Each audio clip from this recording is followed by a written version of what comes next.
most important tips that I'm going to give you, if you come up and you're talking like this, but I don't want you to sing like this little guy here. Coffee is not bad for your voice. I'm sure you'll trust me because you know I've got impeccable taste in music. I am coming at you today with the 8 biggest mistakes that I see, hear, experience in my singing studio working with singers. You may have fallen prey to a couple of these niggly little bad habits, but I am here to help you, and I want to make sure that you get on top of your solid vocal practice so you can reach your vocal goals. We're going to start off with number 8. That would have to be not planning your practice appropriately. And you might just be thinking, Zoe, why the fuck would I need a plan? I just stand there and I just sing. That is literally what I hear from most of my students on a weekly basis. But I want you to be planning your exercises and your songs and your vocal warm-ups because they each lead into one another. So for example, when you are working on something, say working on vocal fold closure in your singing lessons, then I want you to be doing your technical exercises, working on your vocal fold closure when you're at home. So that is then going to be leading into your technical exercise, which is going to be probably the glottal onsets. And then that's going to be leading onto your song choice, which is probably going to be more of a chest voice song. But one is going to lead into the other, which is why it's so important that you plan your practice. Plan your practice, people. You can check out my video on how to plan a practice session up here if you're looking for some more help. If you are looking, though, to kickstart your singing, then join in my 100 Days of Practice Singing Challenge. We're going to be starting on September 1st, and we're going to be running for an entire 100 days to make sure that we've got small, consistent amounts of practice in order to make real changes to your voice. There's also a pro version as well if you want a little bit more help with your vocal technique, but again, it's all available in the description. Let's get back to the video. Number 7. Fuck, so I should stop doing the finger thing. I'm just, whatever. School was a long time ago. Number 7 would have to be not changing the key of your song to suit your voice. Yeah, I know this one. I get this all the time in the studio. That's what I'm saying. These are coming directly from my singers in the singing studio. And I know what you're all going to be thinking. Zoe, I want to sing the song in the original key. Well, I'm here to tell you that there is no such thing apart from in musicals and opera as the original key. In pop music, rock music, jazz, it doesn't exist. Yeah, when you go to a jam session for jazz or rock or pop, they say to you, what key are you going to be singing it in? You need to make sure that you change the key of the song so that it sounds fucking amazing in your voice and not what you think you need to be able to sing or the notes that you need to be able to reach. That does not mean, though, that I don't want you to work on extending your range higher and lower. So when I'm talking about singing higher in the range, if you're like squeaking out that note and going and squeezing your face up really, really tight, that does not mean that you can sing that note. I want you to come at least 2 to 3 semitones down from that note. And again, 2 to 3 semitones up from your lowest note that you're able to sort of hoot out. And that way you're going to find a much more comfortable part of your range, which is going to be much easier for you to work on your technique. Songs, in my humble opinion, are not the place for you to work on extending your range. That's what we work on with our technical exercises. See what I talked about in number 8? Extending your range could be one of your goals, and that could be one of your technical exercises. Number 6 would have to be not doing your mobility exercises when you are warming up. When beginner singers finally realize that the entire body works when they sing, this light bulb goes off and they go, holy fuck, I actually sound way better after I did that yoga session. Or, wow, I sounded way better after my workout than I did before. Yeah. No shit, Sherlock. We need to make sure that we are warming up the muscles that are holding up our head and neck, and especially the muscles in the back and around the ribs in order to get those lovely muscles that we need for singing firing along nicely. One of my favorite exercises that I like to get singers to do is, I'm going to push my chair away.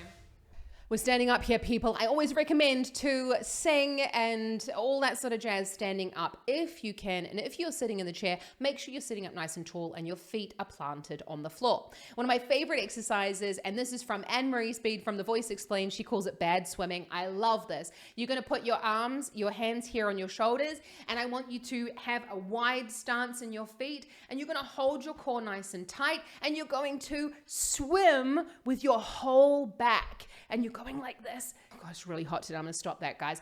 You're working your core, you're working your breathing muscles, you're getting your breathing going, you're working your head and your neck. It's an excellent one.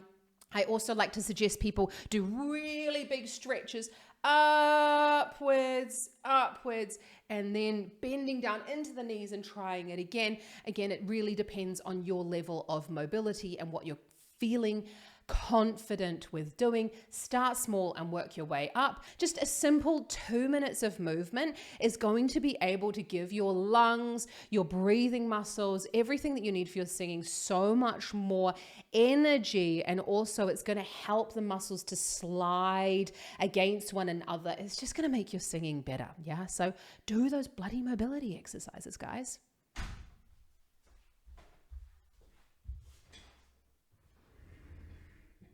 Right. Yes, I'm a singing teacher and I only drink coffee before midday. So, shoot me. Coffee is not bad for your voice. Number 5, I can do that one. It would have to be not practicing your tuning. I know. It's one of those ones that people really love to hate, but I don't want you to just sing through your song and ignore all of those bung notes. Yes, this is something that happens often in the singing studio when you have a passing note for A, and they, some people maybe tend to go A, and they'll tend to muck up those passing notes in the middle of the phrase. I want you to go back and I want you to take either your, physical piano or your online piano. Check out a link in the description below for my favorite online piano. And that way you're going to be tuning in each of the notes, working with your nail, the pitch, so that you can improve your singing. Pitching is also a technical skill. So this is coming back into your planning your practice, where I want you to be planning at least a technical skill with working on your pitching. But again, that's all going to be in my planning a practice session and how to practice effectively as well. Singing too loudly is something that comes up a lot in singing lessons. I get a lot of singers that really try and sing the entire song far too loud, and they ignore the nuance that happens when we start the song really, really quietly and work our way up. Remember, volume is a perception that we have. If we start the song much, much quieter, we don't have to necessarily sing until my face falls off right at the end, because we've gone, oh, this is the quiet. And then, oh, wow, the loud it doesn't actually have to be as loud as we perceive it to need to be. I hope that makes sense. What I want you to do is I want you to take your hands and you're going to cup them behind your ears, and you're going to find a point, mine's about there, where it sounds really, really loud. And that way you're going to be able to hear a lot of the sound being reflected back into your ears, and it's going to help you to regulate the volume a little bit better. It's kind of like this is your microphone if you don't have a microphone. If you do have a microphone though, practice with your microphone. Yeah, goes without saying. This little guy here is my favorite speaker at the moment, and I'll pop some links in the description below. Now, we all want to be able to sing like Ariana Grande, don't we? We all want to be able to sing like Mariah Carey, Jessie J, you name it. There are lots of fantastic singers out there, but singing songs that are too high for you is one of the biggest mistakes that I see singers making. This one could kind of be tied into changing the key of the songs, but I just want you to pick songs that are good for your active range. So if you're someone who's working on the chest voice and you're really not confident with it, then I want you to go with something like Your Song from Elton John, or I want you to go for Make You Feel My Love by Adele, or Flowers by Miley Cyrus. I'll actually put a link in the description for my playlist on songs to work with beginner chest voices, because it's so important that we don't go too high in the range. I want you to make sure that we're not squeezing out those top notes and we're really coming again 2 or 3 notes below what our maximum note is. I want you to focus on the specific parts of your technique in these songs, and especially in the beginning, don't be trying to blend all of those voice qualities together. I want you to focus on the chest voice, and then I want you to focus on the head voice, and then you can work on blending those two together. Zoe, have you told them about the free singing lesson that's available in the description below? Because that is really important. If you guys want to improve your vocal technique today, then check out my free singing lesson available in the description below. You can watch it at any time. It'll help you, promise. Like, mind-blowing, help you. Let's get back to the video.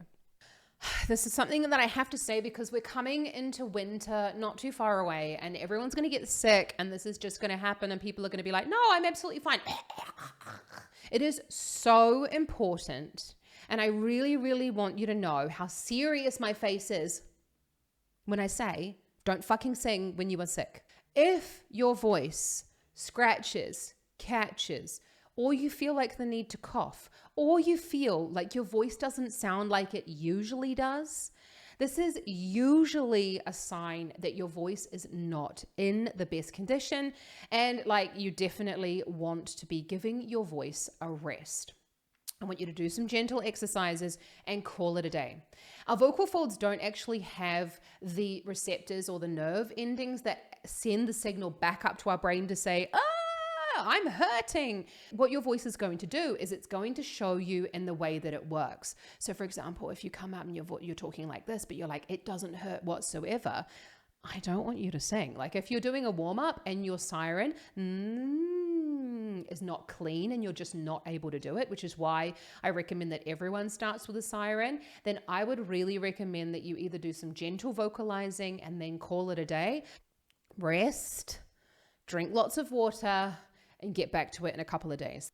One of the most important tips that I'm going to give you, one of the biggest mistakes that I see singers make all the time in the studio, and it kind of bugs me somewhat because as soon as we do the thing, then they're just like, oh my God, can't believe it was so easy. I don't know why people hate doing this, but it's warming up your voice. Yes, yes, yes. I don't know why so many singers refuse to do this, don't like doing it, and it literally takes 5 minutes and means that your voice will sound so much better and everything will just be much easier. Warm up your voice. I'm just going to say it again. Warm up your voice, please. When we do these gentle warm-up exercises, again, this takes 5 minutes of your time. That is like fuck all. Yeah, that is like not even a big part of your day. 5 minutes is all it takes to really gently warm up your voice. Think about it like you were calibrating your instrument.